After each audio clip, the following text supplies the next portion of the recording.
مارگلہ کی پہاڑیوں سے ملحقہ اسلام آباد کے پوش علاقے کی سڑکوں اور گلیوں پر آج کل بندروں کا راج نظر آتا ہے۔ رہائشیوں کے مطابق یہ بندر نہ صرف گھروں اور دیگر مقامات میں بلا جھجک گھس جاتے ہیں بلکہ کھانے پینے کی اشیاء اٹھانے سے بھی گریز نہیں کرتے۔ پہلے اسی درخت میں بیٹھتا تھا اور پھر نیچے آنے کو شروع کر لیا، اور جب نزدیک آ رہا تھا پھر ہم تھوڑا پریشان ہو گئے کہ ہمیں کاٹ لے، ہم پہ حملہ کر لے، کھڑکی توڑ کے گھر کے اندر آ جائے، پھر ہم کیا کریں گے، کیا ہوگا کہ یہ تو جانور ہے، باہر وائلڈ اینیمل ہے۔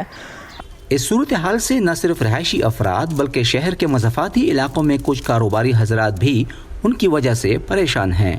دیکھیں جی، وہ چور کا اور بندر کا کوئی پتہ نہیں ہے کس ٹائم وہ کر سکتا ہے، آتے ہیں اچانک آتے ہیں اور پورے ریوڑ کے ریوڑ آتے ہیں، ایک دو بھی نہیں آتے، یہ تقریباً 100 50 کا ریوڑ آتا ہے۔ تو بس یہ جب آگے پیچھے جب بھوکیں ان کو لگتی ہیں نا تو یہ آتے ہیں، پھر سامان کو ادھر سے اٹھایا کوئی ادھر سے اٹھایا۔ محکمہ جنگلی حیات کے حکام کے مطابق انہیں ہر ماہ شہریوں کی جانب سے درجنوں کے حساب سے شکایات موصول ہو رہی ہیں۔ حکام کا کہنا ہے کہ کم وسائل اور سٹاف کے باوجود بھی وہ بندروں سے نمٹنے کے لیے اپنی بھرپور کوششیں جاری رکھے ہوئے ہیں۔ ساتھ ساتھ بندروں سے دور رہنے کے لیے قومی میڈیا بشمول سوشل میڈیا پر آگاہی مہم بھی چلائی جا رہی ہیں۔ محکمہ جنگلی حیات کا کہنا ہے کہ شہریوں اور سیاحوں کے غیر ذمہ دارانہ رویے بندروں کو انسانوں سے بے خوف اور ان کی خوراک ڈھونڈنے کی عادات کو خراب کر رہے ہیں۔ بندروں کو بیٹھے بٹھائے خوراک مل رہی ہوتی ہے تو وہ ایفرٹس اپنی نہیں کرتے، اپنے اس خوراک کی تلاش میں جنگل کے اندر وہ نہیں جائیں گے۔ وہ انہیں پتہ ہوگا کہ ایزی اسیس ہوتا ہے، کیونکہ اینیمل جو ہوتے ہیں وہ بگ کیلکولیٹر ہوتے ہیں، ان کے دماغ میں سب سے بڑا کیلکولیٹر چل رہا ہوتا ہے کہ ہم کون سی ایسی جگہ پہ جائیں گے یا کس جگہ پہ جائیں گے ہمیں کم انرجی کے ساتھ زیادہ خوراک مل جائے گی۔ تو سیم فنامنا اس نیشنل پارک میں ہو رہا ہے کیونکہ یہ شہر کے بہت قریب ہے۔ محکمہ جنگلی حیات لوگوں میں شعور پیدا کرنے کے لیے مختلف پروگرام چلا رہا ہے تاکہ عوام اور بندروں کے درمیان ایک قدرتی فاصلہ قائم رہے۔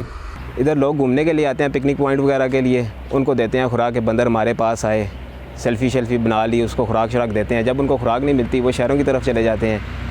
سٹیزن کمپلین کرتا ہے، ایک گھر والا کمپلین کر رہا ہے، دوسرے والا اس کو خوراک ڈال رہا ہے۔ ہم ان کو اویئرنیس دیتے ہیں کہ یار آپ اس کو خوراک نہ ڈالو، وہ آگے سے کہتے ہیں بے زبان چیز ہے، ہم اس سے صدقہ جاریہ ہے، نیکی کمار ہیں۔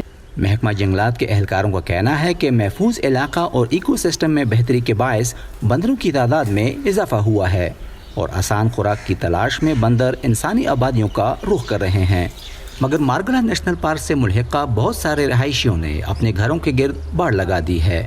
اسلام آباد وائلڈ لائف مینجمنٹ بورڈ کا کہنا ہے کہ ایسے تمام بندر جو لوگوں کے گھروں میں جاتے تھے انہیں پکڑ کر ریہیبلیٹیشن سینٹرز میں لایا جاتا ہے، جہاں کچھ عرصہ بعد انہیں مقامی جنگل میں چھوڑ دیا جاتا ہے۔